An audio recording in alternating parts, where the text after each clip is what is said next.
चर्चा का विषय है के अंतर्गत प्रस्तुत है परिचर्चा, देश में बिजली की स्थिति। इसमें भाग ले रहे हैं इंडियन इंस्टीट्यूट ऑफ फाइनेंस की प्रोफेसर यामिनी अग्रवाल और जनसत्ता के ब्यूरो प्रमुख अनिल बंसल। परिचर्चा का संचालन कर रहे हैं लोकमत के ब्यूरो प्रमुख शिलेश शर्मा। बिजली की समस्या हर घर की समस्या है। हर रोज हर परिवार कहीं न कहीं किसी मुकाम पर बिजली के संकट से जूझता नजर आता है। तमाम चर्चाएं होती हैं, परिचर्चाएं होती हैं, बड़ी बड़ी बैठकें होती हैं, लेकिन ये संकट लगातार बढ़ता जा रहा है। मांग और आपूर्ति के बीच का अंतर, बिजली के मूल्य में होने वाली वृद्धि और उसकी गुणवत्ता को लेकर भी सवाल उठते रहे हैं। यामिनी जी, ये एक ज्वलंत मुद्दा है जिसको हर घर को, हर प्राणी को कहीं न कहीं किसी मुकाम पर जूझना पड़ता है। कौन सा ऐसा कारण है एक मुख्य रूप से जो देश के अंदर बिजली के संकट का कारण बना हुआ है? जी, जो बिजली की मांग है, क्योंकि जो हमारा ग्रोथ रेट है और जो हमारी टोटल मैन्युफैक्चरिंग और चीजें हैं, वो जो डिमांड है वो काफी बढ़ गई है पिछले कुछ सालों में, और जो सप्लाई है उसकी वो अभी भी कम है। अगर आप देखें 11वीं पंचवर्षीय योजना में ये सोचा गया था कि जो पूरी क्षमता है उसको बढ़ाया जाएगा। एक टोटल कैपेसिटी की बात की गई थी जो 78,000 मेगावाट टन की बात की गई थी कि हम लगा पाएंगे। इस 12वीं पंचवर्षीय योजना में भी ये कहा गया कि वो लगाई जाएगी, पर सिर्फ 50,000 के आसपास लगाई गई। डिमांड कहीं ज्यादा है और जो क्षमता है वो बहुत कम है।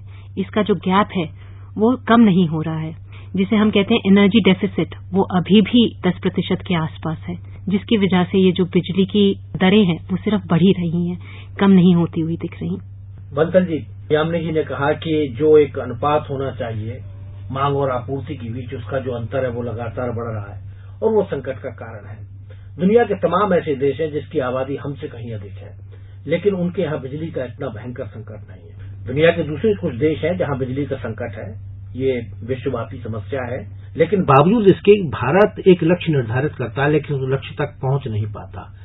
क्या आपको लगता है कि राज्य और केंद्र के बीच में कहीं एक जो सेतु होना चाहिए नए विद्युत गृहों के निर्माण के लिए, उसमें कहीं कोई खामी है या कोई दूसरा कारण आप मानते हैं? समस्याएं चौतरफा हैं शिलेश जी, आप जानते हैं। एक तरफ तो मांग और आपूर्ति का अंतर है, वो है कि जितनी हमारी आवश्यकता है उतना हम उत्पादन नहीं कर पा रहे ये, लेकिन ये समस्या सभी राज्यों के सामने है। तो कई राज्य बेहतर प्रबंध कर रहे हैं।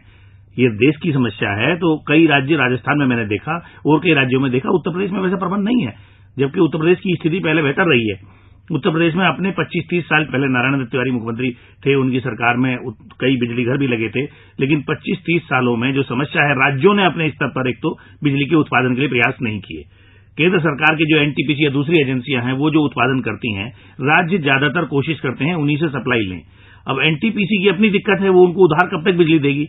वो लोकप्रिय वोट लेना है, मुफ्त बिजली, ये सब जो चलता है ये कहीं न कहीं अराजकता पैदा करता है। और कल आप देखिए राज्यों के ऊर्जा मंत्रियों का जो सम्मेलन हुआ, उसमें योजना आयोग के उपाध्यक्ष मोंटेक सिंह अहलवालिया ने साफ कहा कि देखिए सुधार करना पड़ेगा। आप सब्सिडाइज बिजली दीजिए, आप एजुकेशन सेक्टर को दीजिए, आप हेल्थ सेक्टर को दीजिए, आप दूसरे सेक्टर हैं, ड्रिंकिंग वाटर का सेक्टर है, उसको दीजिए, लेकिन आप अगर लोक लुभावन वोट लेने के लिए या बिजली की चोरी आप नहीं रोकेंगे, ये सब एक समस्या है। जो आपने कहा कि नए बिजली घर लगें, ये केंद्र सरकार ने खुद कहा। सुशील कुमार शिंदे जी ने कल राज्यों के मुख्यमंत्रियों से कहा, देखिए प्रोएक्टिव रोल आपको अपनाना पड़ेगा, ऐसे नहीं चलेगा। अब जहां भी केंद्र सरकार प्लान करती है कि हम यहां बिजली घर लगाएंगे, तो वहां जमीन नहीं मिलती। जमीन राज्य का अधिकार है, आप ये अच्छी तरह जानते हैं। तो जब राज्य जमीन नहीं देंगे तो बिजली घर कैसे लगेंगे? नए बिजली घर लग नहीं रहे हैं। जो दूसरा जो अल्टरनेटिव सोचा गया कि कोयले के जो बिजली घर हैं, ताप बिजली घर, उनकी भी अपनी एक सीमा है। कोयला हम कहां से लाएंगे? तो कहीं ना कहीं सोचा गया कि सस्ती ऊर्जा का जो माध्यम है वो न्यूक्लियर एनर्जी हो सकता है। हम यामिनी जी से पूछेंगे कि बार बार ये कहा जाता रहा है कि देश में इतना आर्थिक हमारे पास संसाधन नहीं है कि हम नए विद्युत उत्पादन केंद्रों की स्थापना कर सकें, और बार बार ये बात कही जाती है कि विदेशी निवेश को आकर्षित किया जाए, निवेश आए देश के अंदर, और ये ढांचागत विकास के लिए बहुत जरूरी सेक्टर है क्योंकि देश का पूरा विकास विद्युत के अभाव में प्रभावित होता है।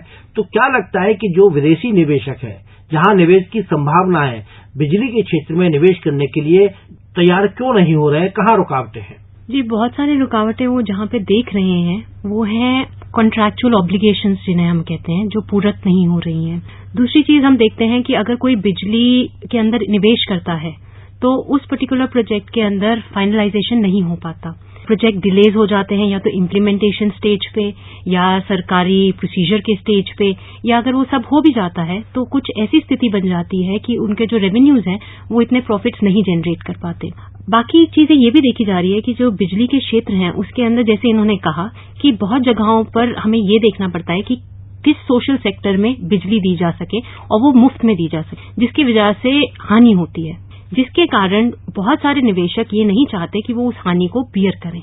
जेस्टेशन पीरियड बहुत लंबा है एक पावर प्लांट प्रोजेक्ट को लगाने का, उसके जो रिटर्न्स हैं वो लो हैं, प्रोसीजर्स बहुत हाई हैं, कॉन्ट्रैक्चुअल ऑब्लिगेशंस बहुत सारी हैं। अगर राज्य को ले रहे हैं उसके अंदर बहुत सारी और दिक्कतें आती हैं, जैसे अगर कोई प्रोजेक्ट स्टार्ट करना है तो उसके अंदर भूमि का अधिकरण की बात करें, अगर हम फॉरेस्ट की बात करें या अगर हम इंटरस्टेट डिस्प्यूट्स की बात करें, ये सारे डिस्प्यूट्स को वो हैंडल करते करते थोड़ा उनके लिए मुश्किल पड़ जाता है। बंसल जी, बार बार एक मुद्दा उठता है कि जब भी एक नए बिजली घर की स्थापना की बात होती है, उत्पादन इकाई लगाने की बात होती है, तो तमाम तरह की समस्याएं गिनाई जाती हैं। जैसा कि यामिनी जी ने कहा कि चाहे वो फॉरेस्ट लैंड की बात हो या लैंड एक्विजिशन की बात हो, लेकिन सवाल यह है कि जो इकाइयां इस वक्त कार्य कर रही हैं, क्या हम उसकी जो क्षमता है उस क्षमता का पूरी तरह उस विद्युत उत्पादन का दोहन कर पा रहे हैं? यदि नहीं कर पा रहे हैं तो क्या कारण, उसका पूरा दोहन क्यों नहीं होता? देखिए, दोनों दिक्कतें हैं। एक तो हम उत्पादन बढ़ा नहीं पा रहे हैं, दूसरा जो हमारी मौजूदा क्षमता है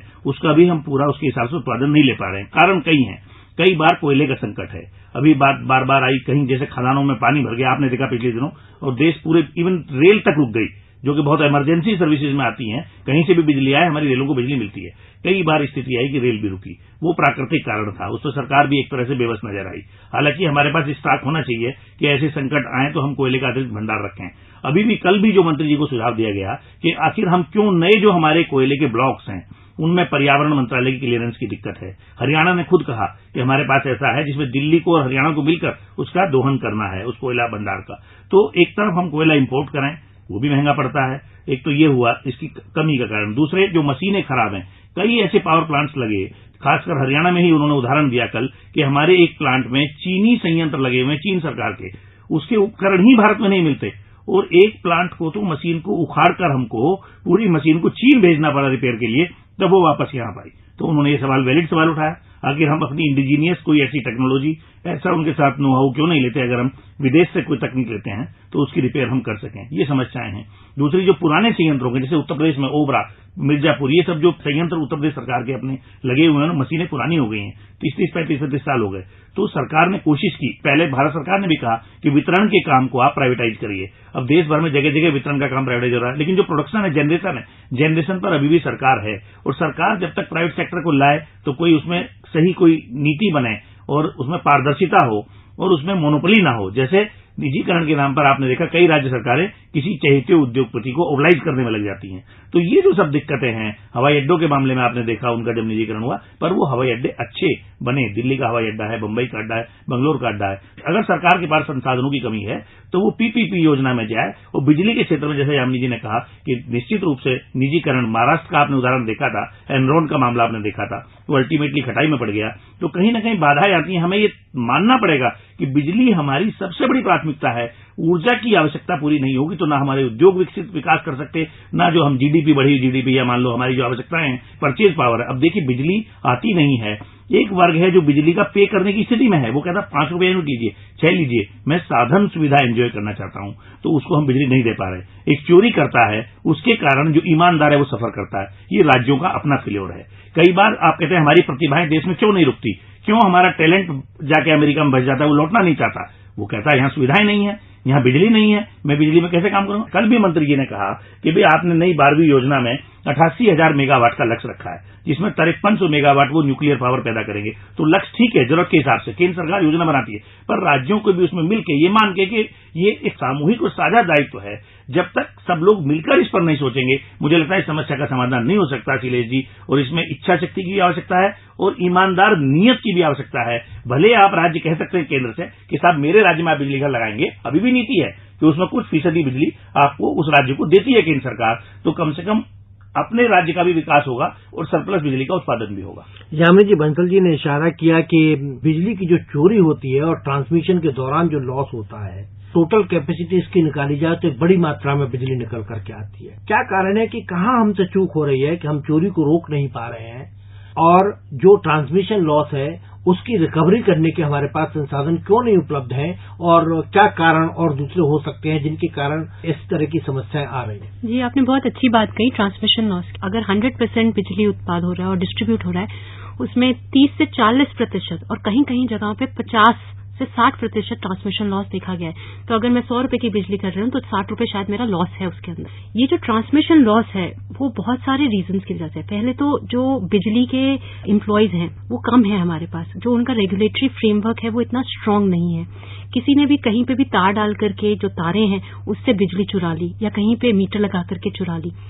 कोई रिपोर्टिंग सिस्टम नहीं है। अगर किसी ने रिपोर्ट किया, कोई ई जोन सिस्टम नहीं है जहां पे रिपोर्ट किया जा सके कि ये इतनी बिजली है चोरी हो रही है, कि आप इसके ऊपर कोई एक्ट करिए। अगर एक्शन होता भी है तो उसका कोई आगे दिखाई नहीं देता। दूसरी चीज है कि एक रिस्पेक्ट नहीं है लॉ के लिए।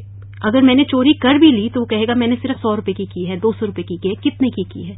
तो ये एक पूरा रेगुलेटरी फ्रेमवर्क नहीं है, स्ट्रक्चर नहीं है, लोग नहीं है जो इस चीज को देख सके।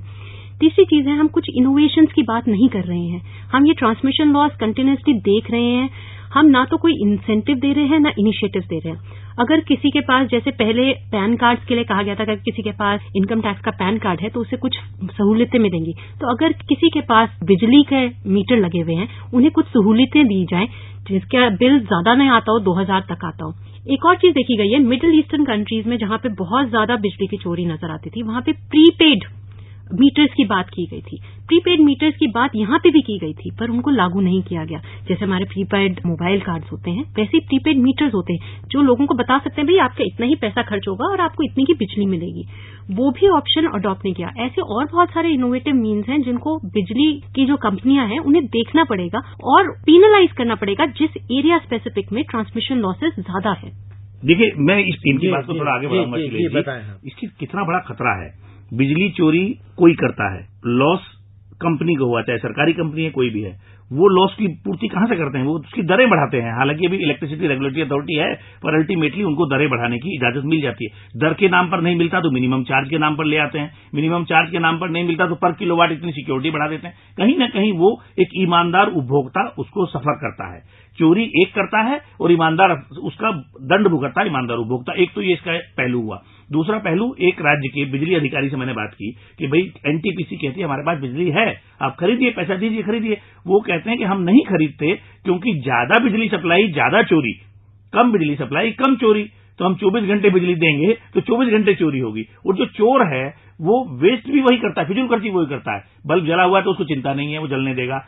प्रेस लगा के छोड़ दिया तो चल रही है, हीटर चल रहा है, पानी गर्म हो रहा है टंकी में तो हो रहा है। तो ये जो नकारात्मक अप्रोच आ गई, कहीं ना कहीं ये सरकार की काहिली, सरकारों की कमजोरियां, क्योंकि वो दंडात्मक कार्रवाई नहीं कर सकती, उनकी व्यवस्था ठीक नहीं है। तो वो ये मानकर चल रहे हैं कि 24 घंटे हम केंद्र सरकार से मान लो बिजली खरीद भी लें और सप्लाई भी करें तो 24 घंटे चोरी होगी, जिसको हम रोक नहीं सकते। इसलिए अच्छा है कि लॉस कम करने के लिए कम सप्लाई दो, कम चोरी होगी। मतलब ये भी एक दृष्टिकोण है। और देखिए कितना खतरनाक है ये। आप औद्योगिक विकास करना चाहते हैं जगह जगह हर शहरों में। उत्तर प्रदेश में आपने देखा गाजियाबाद कितना बड़ा एक औद्योगिक क्षेत्र हुआ करता था, कानपुर को तो कहां तक तुलना करते थे। आज सब उद्योग वहां के चौपट हो गए, बिजली मिलती नहीं। जनरेटर से बिजली उत्पादन जो है डीजल से बहुत कॉस्टली होता है, लोग मजबूरी में जनरेटर चलाते हैं, लेकिन वो उससे उनका जो आयात की, जब देखें आप निर्यात करेंगे अपनी चीजों को तो उनका पड़ता नहीं आता। एक लैंग्वेज है पड़ता कि औसत नहीं आता तो वो बेचेंगे कैसे? तो कॉस्टिंग आपकी बढ़ती है। सरकार को इस पर बहुत तेजी से सुधार करने की आवश्यकता है। जो भी कदम उठाने पड़े, बिजली के बिना आप नहीं चल सकते। भले आप सेविंग पर जोर दें, ऊर्जा की एक तरीका है ऊर्जा की फिजूलखर्ची रोकें,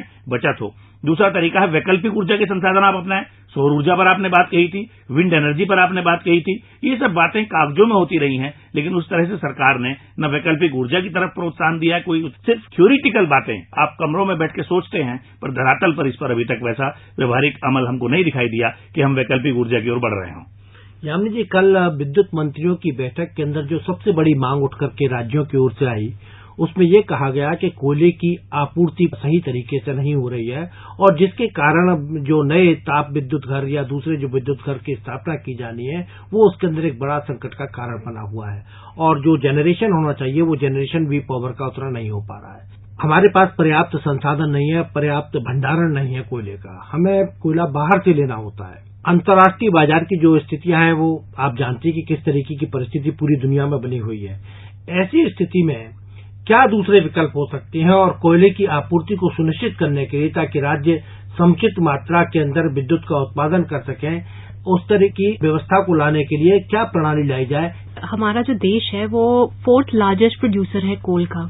जो हमारी रिक्वायरमेंट है वो अभी सिर्फ 2/3 पूरी होती है जो हम उत्पाद करते हैं। अब उसमें क्या है कि जो कोल की प्रोडक्शन है वो इस बार गिर गई है, और अगर आप इलेक्ट्रिसिटी जनरेशन देखें तो हमने इलेक्ट्रिसिटी जनरेशन में ग्रोथ ही देखी है 9% के आसपास। हमारी सबसे बड़ी दिक्कत यह है कि हम सबसे ज्यादा थर्मल पावर उसकी वजह से है। अगर हम बाकी रिन्यूएबल रिसोर्सेज जैसे हाइड्रो इलेक्ट्रिसिटी है, न्यूक्लियर पावर प्लांट्स हैं और सोलर पावर प्लांट्स हैं, उनकी तरफ देखें तो हम और बिजली जनरेट कर सकते हैं, पर इनकी तरफ ज्यादा रुख नहीं दिया जा रहा। अभी अगर आप देखें प्लांट कैपेसिटी, जैसे मैंने कहा कि 11th प्लान में या 12वें योजना में दी गई थी, उनमें भी ज्यादातर 75% जो कंट्रीब्यूशन है वो आइडेंटिफाई किया जा रहा है तापीय बिजली के थ्रू। हाइड्रो का कंट्रीब्यूशन सिर्फ 20% और बाकी प्रतिशत न्यूक्लियर का। एक सोलर एनर्जी है उसको नहीं देखा जा रहा। अब बहुत सारी चीजों के उन्होंने कहा है कि चुनौतियां हैं जिनकी वजह से हम उन्हें नहीं देख सकते। अगर एक मात्रा कम है, जैसे कोल का आयात हमारा बहुत महंगा है या हम पूरी तरीके से पूर्ति नहीं कर पा रहे, तो हम क्यों नहीं सेटअप करते ऐसे प्लांट्स जिनके तरफ से हमें ज्यादा बिजली भी मिल सके, एक कम कॉस्ट की बिजली भी मिल सके। इसमें एक जो बड़ी समस्या जो वैकल्पिक ऊर्जा के जो संसाधन है जिनकी आप बात कर रही हैं, जैसे आपने सोलर एनर्जी की बात की, ये माना जाता है कि जो इसकी इनिशियल कॉस्ट है वो इतनी अधिक होती है कि हर व्यक्ति के लिए उसको वहन करना मुश्किल हो जाता है। शायद एक बड़ा कारण यह है जिसकी वजह से जो वैकल्पिक संसाधन है ऊर्जा के, उनके प्रति ना तो उपभोक्ता की रुचि है और ना ही सरकार की उतनी रुचि है। क्या आप मानती हैं? जी देखिए, अगर आप निवेश की तरफ देखें तो जो निजी निवेश है वो हमेशा कम ही रहा है इस क्षेत्र के अंदर, 36% के आसपास पिछले साल, और इस बार सोच रहे हैं कि वो बढ़ा सके। तो जो निवेश है वो निजी नहीं आ रहा, ज्यादातर सरकारी आ रहा है। और अगर आप इनिशियल इन्वेस्टमेंट की बात करें, इंडिया के अंदर 8 ज्योग्राफिकल जोन्स में जो रिन्यूएबल सोर्सेज हैं वो ज्यादा स्ट्रांग है किसी और देश के मुकाबले। तो अगर हम अपनी कोस्टल रीजन्स देखें या हम अपने बाकी के रीजन्स देखें तो ये इनिशियल इन्वेस्टमेंट हमें बाकी आगे पे ऑफ करेगी, क्योंकि कोल एक नॉन रिन्यूएबल रिसोर्स है, तो हम कितने साल और लगा लेंगे, और जो हमारी एनर्जी की नीड है वो सिर्फ बढ़ेगी। अगर 2016, 2017 या 2020 तक के भी देखें, हमारी वो एनर्जी की नीड्स बढ़ेंगी। तो ये इनिशियल इन्वेस्टमेंट अगर हम एफडीआई के थ्रू या सरकार के थ्रू लगा सके और लागू कर सके, ये हमारी काफी हद तक बिजली की रिक्वायरमेंट्स को कम कर पाएगी। बंसल जी, कल की बैठक के अंदर भूमि अधिग्रहण को लेकर के भी सवाल उठा और केंद्र ने बार बार राज्य के विद्युत मंत्रियों को चेताया है कि भाई आप भूमि अधिग्रहण का जो मामला है, जो आपको यूनिट्स लगाने हैं उनके लिए, उसको बड़ी तत्परता से उस काम को पूरा किया जाए, क्योंकि उसके अभाव में बहुत सी इकाइयां जिनकी स्थापना की जानी है वो इकाइयां स्थापित नहीं हो पा रही हैं। इसमें बहुत से पहलू जुड़े हुए और इस पर तमाम तरह के राजनीतिक प्रश्न खड़े होते हैं। क्या आपको लगता है कि कैसी व्यवस्था सुनिश्चित की जाए जिससे ये भूमि अधिग्रहण का, क्योंकि ये एक जन सेवा का काम है, ये एक राष्ट्र के विकास से जुड़ा हुआ काम है, इसमें कौन सी अड़चनें हैं जो भूमि अधिग्रहण को लेकर के राज्य सरकारें संकोच कर रही हैं या उसको बहुत तेजी से काम को पूरा नहीं कर रही? देखिए, जो एसेंशियल सर्विसेज हैं उनके बारे में सुप्रीम कोर्ट के भी फैसले हैं, वो कभी रुकती नहीं है। कहीं आपको बड़ी आबादी के लिए बिजली घर बनाना है, स्कूल बनाना है, सड़क बनानी है, तो उसका नियम अलग है। वो सरकार किसी की भी भूमि अधिग्रहण कर सकती है, उसमें अदालतों ने भी कहीं अड़ंगा नहीं डाला है। तो ये जो कहना कि किसानों का कोई प्रतिरोध कम से कम बिजली घर इन चीजों के लिए नहीं होता। एक मोडस ऑपरेंडी आपको बनाना है। राज्य सरकारें चाहती हैं कि इनमें हमारे लोगों को रोजगार मिल जाए, तो रोजगार ज्यादातर स्थानीय लोगों को मिलता भी है मजदूरी के लेवल पर। अगर उनको बिजली चाहिए, वो तय करते हैं कुछ बिजली हमको मिले, तो ये सारी चीजें हैं। लेकिन कई और तरह की समस्याएं भी हैं। आपने देखा बिहार में केंद्रीय विश्वविद्यालय खुलना है, तो कहां खुले, इसको लेकर भी राजनीति शुरू होती है। तो राज्यों में भी जब केंद्र सरकार एनटीपीसी या कोई भी उनकी तय करती है कि हमको यहां लगाना है बिजली घर, तो राज्य सरकार चाहती है यहां ना लगाएं, वहां लगाएं। तो ये जो स्थिति है, जो हमारे क्षुद्र राजनीतिक स्वार्थ भी उसमें आड़े आते हैं। राज्य सरकार चाहती है कि उसके विकास हो, पर मुख्यमंत्री की अपनी प्राथमिकताएं हो सकती हैं। आपने देखा राजस्थान में कोई चाहता था IIT जोधपुर में खुले तो कोई चाहता था कोटा में खुले। तो ये जो सब दिक्कतें हैं, क्योंकि राज्य सरकार को पहले निर्धारण करना है और उसको केंद्र के साथ तालमेल करके करना चाहिए तेजी से, क्योंकि राज्य में कहीं भी बिजली घर लगे वो उस राज्य के विकास में योगदान करेगा। एक पर्टिकुलर इलाके के लिए क्यों कोई वहां की सरकार बाध्य करे केंद्र को, नंबर 1। नंबर 2, जब राज्य में विकास होगा तो वहां के मुख्यमंत्री उस बिजली को कहीं भी जो उनके हिस्से में बिजली आएगी वो जाएगी। लेकिन अगर जमीन राज्य सरकार नहीं देगी तो केंद्र सरकार बेबस हो जाएगी, और राज्य आप जानते हैं जमीन उनके अधिकार का विषय है। और राज्य एक तरफ तो जमीन देने में आनाकानी, दूसरी तरफ केंद्र सरकार से कल उन्होंने कहा कि हमारे जो है फाइनेंशियल वायबिलिटी करिए, जो उनके लॉसेज हैं, जो उनकी वितरण कंपनियां दिवालिया हो रही हैं, उनको वो चाहते हैं कि सरकार पैकेज दे, और केंद्र सरकार ने पैकेज पर विचार भी किया। कल BK चतुर्वेदी हैं योजना आयोग में, वो ऊर्जा का काम ही देखते हैं सदस्य, उन्होंने बताया कि 50,000 करोड़ रुपए का केंद्र सरकार एक रिवाइवल पैकेज ला रही है कि जो एजेंसियां हैं राज्यों की, जो वितरण करती हैं कंपनियां, उनको एक बार आर्थिक सहायता देकर और फिर उनको दिशा निर्देशों के साथ पुख्ता किया जाए कि भविष्य में आप ये सब नहीं करेंगे पर राज्यों की स्थिति सुधारिए। उधर सुशील कुमार शिंदे जी ने साफ कहा कि जो सस्ती बिजली का मामला है वो उसके लिए केंद्र सरकार ने योजना बनाई है, राजीव गांधी ग्रामीण विद्युतीकरण योजना। जो गरीब लोग हैं, जिन गांवों में भी बिजली नहीं पहुंची, तो सरकार की प्राथमिकता उन गांवों में बिजली पहुंचाना है। उसके लिए केंद्र सरकार राज्यों को पैसा दे रही है, तब भी राज्य सरकारें उस योजना को उस मूर्त रूप नहीं दे पा रही हैं जिस तेजी से उसको मूर्त रूप देना चाहिए। तो राज्यों के सहयोग के बिना केंद्र सरकार लाख कोशिश करे, उसमें वो अपनी योजनाओं में सफल नहीं हो सकती, और कहीं न कहीं राज्यों को इसमें आत्ममंथन करने की आवश्यकता है। और भूमि का अधिग्रहण पहली व्यवस्था है, वहां से तो शुरुआत होगी। जमीन ही नहीं है तो कहां प्लांट लगेगा, कहां पैसा आएगा। और जो दूसरी बात संसाधनों की, तो संसाधन तो देखिए, जो निजी क्षेत्र में भी बिजली घर लगाते हैं या कहीं भी लगाएं, तो रिकवरी जब तक आप नहीं करेंगे, अभी भी दो फ्रंट पर, एक तो चोरी और एक जो उनकी एजेंसियां वो रिकवर भी नहीं कर पा रहे लोगों से, बिल नहीं भेजते और कोई देखने वाला नहीं है। अभी यामिनी जी ने कहा कि इंफ्रास्ट्रक्चर ही नहीं है उनके पास। वो जो निजी क्षेत्र को भी उन्होंने वितरण दिया, वो भी जहां लाभ वाले इलाके हैं उन्हीं पर पूरा ध्यान देते हैं और बाकी इलाकों को उपेक्षित छोड़ देते हैं। तो बिजली एक ऐसा विषय है।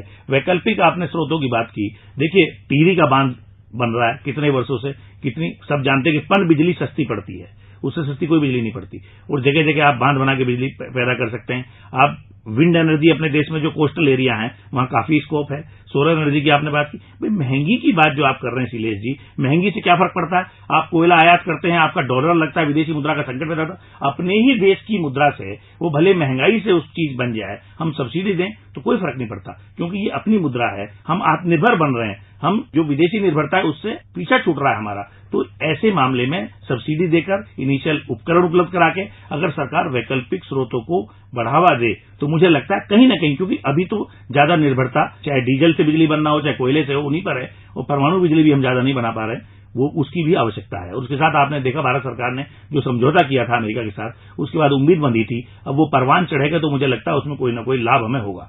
यामिनी जी, हाइड्रो पावर की भी बात की और आपने भी बात की, एक देश के अंदर बड़ा पोटेंशियल है हाइड्रो पावर को लेकर के। हमारे जो पहाड़ी क्षेत्र है वहां तमाम इतने संसाधन है कि उसके जरिए हम हाइड्रो पावर प्लांट्स लगा करके और छोटी छोटी इकाइयां लगा करके हम 5,000 मेगावाट या 1,000 मेगावाट या 500 मेगावाट की बात ना करें, हम 50 मेगावाट या 100 मेगावाट यूनिट्स की बात करें, और इस तरह की अगर इकाइयां स्थापित की जाए तो आपको लगता है कि कहीं कोई सुधार की गुंजाइश दिखती है इसमें?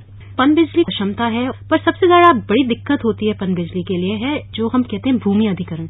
इन्होंने बड़ी अच्छी बात की कि राज्य की विल की बात है कि वो दे या ना दे, पर ये सिर्फ एक राज्य और केंद्र की विल की बात नहीं है, बहुत सारी और चीजें हैं, क्योंकि ये एक डेमोक्रेसी है जिसकी हम बात कर रहे हैं। यहाँ पे लोग रहते हैं, जब गवर्नमेंट या कोई सरकार कोई लैंड लेने की कोशिश करती है उसमें बहुत सारे लोगों का इन्वॉल्वमेंट होता है, और बिकॉज उन लोगों का इन्वॉल्वमेंट होता है वो लोग उस जगह से इतने आसानी से हटाए नहीं जा सकते।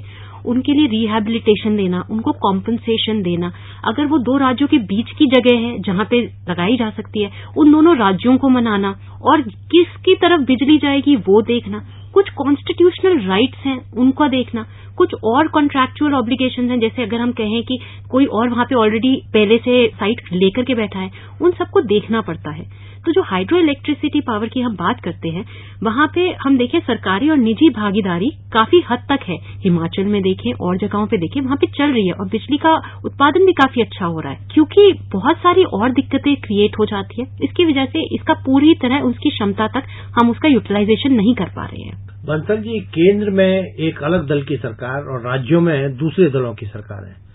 क्या आपको लगता है कि विद्युत इकाइयों की स्थापना में एक ये बड़ा एक कारण है? नहीं, ये केवल विद्युत इकाइयों की स्थापना में नहीं है शैलेश जी, ये हर योजना में आता है ये आड़े, और निश्चित रूप से इसका अंतर है। पर जो दृष्टिकोण बदलने की आवश्यकता है, राजनीति के लिए करना उचित होगा। कोई भी, चाहे किसी राज्य के मुख्यमंत्री हो या केंद्र की सरकार हो, किसी राज्य में हम प्रोजेक्ट लगाते हैं तो राज्य पहले अल्टीमेटली वो राष्ट्र का हिस्सा है, तो हमें मानना पड़ता है कि राष्ट्र की विकास के लिए काम हो रहा है। तो मुझे लगता है ये अप्रोच जब तक नहीं आएगी, इस पर दलगत राजनीति बंद हो। जैसे आपने देखा टिहरी का बांध है, कितने दिनों से उसको लेकर आंदोलन तरह तरह के चलते रहते हैं, वो लगातार कोई जरा सा काम आगे बढ़ता है तो पता लगता है कि कोई एनजीओ सामने आ गए, वो कहां से फंडेड है, उनको कौन प्रोत्साहन दे रहा है। कई बार सामने आता है कि उनके पीछे विदेशी शक्तियां हैं जो इस देश का विकास नहीं चाहते। तो ये जो सब बातें हैं, इसमें गंभीरता से सोचने की जरूरत है कि हम किस तरह से जीवन जीना चाहते हैं। हम जो दुनिया के जो विकसित देश हैं उनकी कतार में खड़े होना चाहते हैं, या हम उसी तरह से पिछड़े देश बने रहना चाहते हैं। सोच बदलनी जा सकता है। भाखड़ा बांध बना था तब भी आपने देखा कई तरह की आपत्तियां, आशंका जताई गई थी, लेकिन उससे कितना बड़ा रिवोल्यूशन हुआ। पंजाब, हरियाणा, हिमाचल, वहां के इलाकों में विकास की बयार बही। तो इस तरह से अगर हम विकास योजनाएं नहीं लाएंगे, जो हमारी बड़ी आबादी है, राज्यों को भी ये समझना है, और राज्यों पर दबाव है।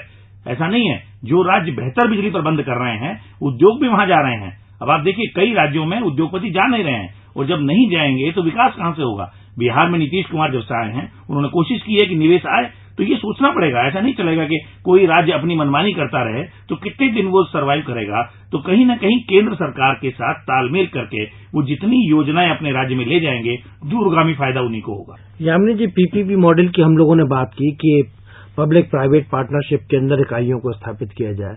कुछ प्रयास हुए, जैसे आपके राजधानी दिल्ली से सटे नोएडा के अंदर एक इकाई लगाने की बात आई थी, उसके बाद वो राजनीति के दलदल में जाकर के फंस गई पूरी इकाई। क्या इसमें ऐसी सुधार की गुंजाइश है, और उन सुधारों को किया जाए कि कम से कम कुछ क्षेत्रों को चिन्हित किया जाए जिन क्षेत्रों के अंदर राज्य और केंद्र सरकार एक साझा रणनीति बना करके काम करें, ताकि भविष्य की चुनौतियों का मुकाबला किया जा सके। जी, अगर हम देखें तो बहुत सारी परियोजनाएं लागू की जा चुकी हैं। जब हम कहते हैं कि कुछ जगहों पे दिक्कतें आई हैं, तो वो सिर्फ कुछ ही हैं। अगर पन बिजली की भी बात करूं तो 434 परियोजनाएं हैं, जिसमें से 117 के आसपास चल रही हैं। तो उनमें से अगर कुछ खराब भी हो जाती है, उसमें कोई बुराई नहीं है। अगर आप सरकारी और निजी भागीदारी की बात करें, इंडिया के अंदर नहीं है, और बहुत सारी जगहों पे भी है। जैसे कि हम ओवरसीज में कोल एसेट्स खरीदने की बात करें, या नेचुरल गैस पाइपलाइंस की बात करें, या कुछ और एक्विजिशंस की बात करें, वहां पे सब जगह चल रही है। लेकिन कुछ जगहों पे वो खटाई पे पड़ जाती है किसी कारणवश। अगर वो खटाई में पड़ जाती है तो ये देखना चाहिए कि वो पूरी तरह जो है हमें नुकसान न पहुंचाए। जैसे इन्होंने बात की एक महाराष्ट्र के पावर प्लांट की। अब वो पावर प्लांट में जितना पैसा लग चुका है, उस पैसे को हम निकाल नहीं सकते। उसको हम जितनी जल्दी उस जगह पे ले आएं जहां से उत्पादन करा जा सके, वो बेहतर रहेगा। बंसल जी, एनरॉन हिंदुस्तान में पावर प्रोजेक्ट लगाने के लिए आए, तमाम तरह के विवाद उसके साथ जुड़े, से विदेशी निवेश में रुकावट आती। एनरॉन के बाद जो कुछ हुआ महाराष्ट्र में, उसके बाद कौन बड़ी वित्तीय कंपनी दुनिया की भारत में बिजली क्षेत्र में निवेश करने के लिए कोई आगे आया नहीं। इस पर पिछले दिनों प्रधानमंत्री जी ने चिंता जताई थी कि आखिर हम पर्यावरणीय सरोकार की भी चिंता करेंगे, लेकिन देश के विकास को भी हम अनछुआ नहीं छोड़ सकते। तो कहीं न कहीं एक साम्य और संतुलन बिल्कुल बनाया जाना आवश्यक है। सिर्फ आशंकाओं और खतरों की डर दिखा दिखा के हम देश को विकास की धारा से अलग नहीं रख सकते। तमाम चुनौतियों के बावजूद सरकार पूरी तरह गंभीर है। मुझे लगता है कि आगे आने वाले भविष्य में जो विद्युत का एक संकट है, उसे कहीं किसी हद तक हम निश्चित रूप से उस संकट से उबर पाएंगे। आप दोनों का चर्चा में हिस्सा लेने के लिए बहुत बहुत धन्यवाद। अभी आपने देश में बिजली की स्थिति विषय पर परिचर्चा सुनी। इसमें भाग ले रहे थे इंडियन इंस्टीट्यूट ऑफ फाइनेंस की प्रोफेसर यामिनी अग्रवाल और जनसत्ता के ब्यूरो प्रमुख अनिल बंसल। परिचर्चा का संचालन लोकमत के ब्यूरो प्रमुख शैलेश शर्मा कर रहे थे। ये कार्यक्रम आकाशवाणी के समाचार सेवा प्रभाग द्वारा प्रस्तुत किया गया। इसके बारे में आप अपनी प्रतिक्रिया हमें ईमेल कर सकते हैं। पता है talks@nsd@air.org.in। ये कार्यक्रम फिर से सुनने के लिए लॉग ऑन करें हमारी वेबसाइट newsonair.nic.in।